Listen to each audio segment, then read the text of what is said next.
ജാസ്മിനെ കാലേവാരി നിലത്തടിച്ചതിനെ റസ്മിൻ നേരത്തെ പറഞ്ഞിട്ടുള്ളത് കൊണ്ട് മാത്രമാണ് ഒന്നും പ്രതികരിക്കാതെ പോയതെന്ന് ഇന്നലെ ജിൻഡോ പറഞ്ഞിരുന്നു. ഈ സ്റ്റേറ്റ്മെന്റിൽ ജാസ്മിൻ ജിൻഡോയ്ക്കെതിരെ പവർ ടീമിന്റെ കോർട്ടിന് കീഴിൽ ഒരു കേസ് കൊടുത്തിരുന്നു. ഈ കേസ് നടത്താൻ ഇന്നലെ ആവുന്നതും ജാസ്മിൻ ശ്രമിച്ചു. ഇക്കാര്യം പറയാൻ ജാസ്മിൻ വരുമ്പോഴൊക്കെ പവർ റൂമിലെ സിബിൻ ജാസ്മിനെ തേച്ചുവിടുന്ന കാഴ്ചയായിരുന്നു കണ്ടത്. എന്നാൽ ഇന്ന് രാവിലെ കോർട്ട് റൂം കൂടി അതിലൊരു വിധി പുറപ്പെടുവിച്ചു. വീട്ടിലുള്ള ഓരോരുത്തർക്കും ഈ കേസുമായി ബന്ധപ്പെട്ട് പറയാൻ അവസരവും കൊടുത്തു. ജിൻഡോയ്ക്കും ജാസ്മിനും അവരവരുടെ ഭാഗം പറയാൻ അവസരം കിട്ടി. ഇതിൽ ജിൻഡോ പറയുന്നത്, ഇന്നലെ ടാസ്ക് ലെറ്റർ വന്ന സമയത്ത് അത് കൊണ്ടുവെക്കാൻ തന്നോട് ജാസ്മിൻ പറഞ്ഞുവെന്നും, എന്നാൽ അത് തനിക്ക് ഇഷ്ടപ്പെട്ടില്ല, അത് തന്റെ ഉത്തരവാദിത്തമല്ലായിരുന്നു, ആ സമയം താൻ ക്യാപ്റ്റൻ ആയിരുന്നില്ല എന്നാണ് പറഞ്ഞത്. അപ്പോൾ ജാസ്മിൻ എഴുന്നേറ്റ് നിന്ന് ജിൻഡോ തന്നെയായിരുന്നു ക്യാപ്റ്റൻ, ഇങ്ങനെ പച്ചക്കള്ളം പറയാൻ ജിൻഡോയ്ക്ക് നാണമില്ലേ എന്നൊക്കെ ചോദിക്കുന്നുണ്ട്. ആ സമയത്ത് വോട്ട് കൂടുതൽ കിട്ടി താൻ ക്യാപ്റ്റനായി തെരഞ്ഞെടുത്തെങ്കിലും അധികാരം ഏറ്റെടുത്തിട്ടില്ലായിരുന്നുവെന്നും, അതുകൊണ്ട് തന്നെ താൻ ക്യാപ്റ്റൻ അല്ലായിരുന്നു, ബിഗ് ബോസ് പോലും അപ്പോഴൊക്കെ ജാസ്മിനെയാണ് ക്യാപ്റ്റനായി വിളിച്ചിരുന്നതെന്നും, തനിക്ക് ടാഗ് തന്നതിനു ശേഷമാണ് താൻ ക്യാപ്റ്റൻ ആകുന്നതെന്നും താൻ കള്ളം പറഞ്ഞിട്ടില്ല എന്നും ജിൻഡോ കൂട്ടിച്ചേർത്തു. അപ്പോഴാണ് ജാസ്മിൻ അത് സമ്മതിക്കുന്നത്. കാലേ വാരി താഴെ അടിച്ചേനെയെന്ന് ജിൻഡോ പറഞ്ഞതുപോലെ തന്നെ ബിഗ് ബോസ് വീട്ടിലുള്ളവരിൽ പലരും നേരത്തെ പറഞ്ഞിട്ടുണ്ട്. അതിൽ ജിൻഡോയും ജാൻമണിയും റസ്മിനും ഗബ്രിയും ജാസ്മിനും ഒക്കെ പറഞ്ഞിട്ടുണ്ട്. മീറ്റിംഗിനിടയിൽ ജാസ്മിന്റെ തുണി ജിൻഡോ എടുത്ത് പൊക്കിയപ്പോഴും ജാസ്മിൻ ഇതേപോലെ തന്നെ ഒരു കാര്യം പറഞ്ഞിരുന്നു.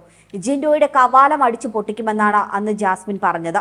എന്നാൽ ജിൻഡോ പറയുമ്പോൾ മാത്രം അതൊരു പ്രശ്നമാകുന്നത് ജിൻഡോയോട് ഇവർക്കൊക്കെ പേഴ്സണൽ ഗ്രഡ്ജ് ഉള്ളത് കൊണ്ട് മാത്രമാണ്. ജാസ്മിൻ പവർ ടീമിൽ ഉള്ളപ്പോഴും ഇത്തരം സ്റ്റേറ്റ്മെന്റുകൾക്കെതിരെ ഒരു പ്രതികരണവും നടത്തിയിരുന്നില്ല. ഈ കേസിൽ അൻസിബ പറഞ്ഞത്, കഴിഞ്ഞ ദിവസം നടന്ന കാര്യങ്ങൾ എടുക്കേണ്ടതില്ല, അത് ഇപ്പോഴത്തെ പവർ ടീമിന്റെ അധികാര പരിധിയിൽ വരുന്ന കാര്യമല്ല എന്നാണ് ഗബ്രിയും ജാസ്മിനും പറഞ്ഞത്. അങ്ങനെയെങ്കിൽ ജിൻഡോ പറഞ്ഞതും പാസ്റ്റിൽ നടന്ന കാര്യമാണ്, അത് എടുക്കേണ്ടതില്ല എന്നാണ്. സായി കൃഷ്ണയും വാലിഡായ ഒരു പോയിന്റാണ് ചൂണ്ടിക്കാണിച്ചത്.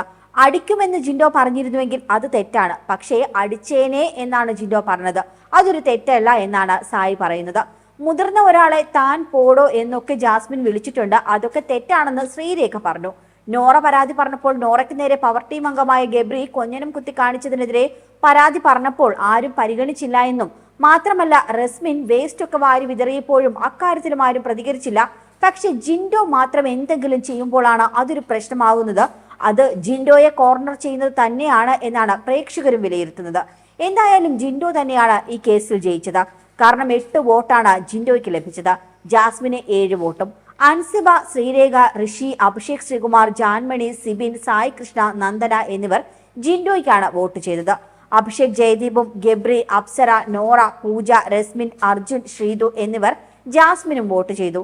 ശരണ്യായിരുന്നു ഈ കേസിന്റെ മോഡറേറ്റർ. പവർ ടീമിന്റെ തീരുമാനപ്രകാരം വോട്ട് കൂടുതൽ കിട്ടുന്നവരാണ് ഈ കേസിൽ ജയിക്കുന്നത്. അതുകൊണ്ട് തന്നെ ഈ കേസിൽ ജിൻഡോ ആണ് ജയിച്ചത്. എന്തായാലും കോർണറിംഗ്, ഒറ്റപ്പെടൽ, ഇരവാദം തുടങ്ങിയ സ്ട്രാറ്റജികളുമായി ജബ്രി കോംബോ അവരുടെ കളികൾ തുടരുകയാണ്. കൂടുതൽ വാർത്തകൾക്കായി B4 Blaze ഫോളോ ചെയ്യൂ, സബ്സ്ക്രൈബ് ചെയ്യൂ.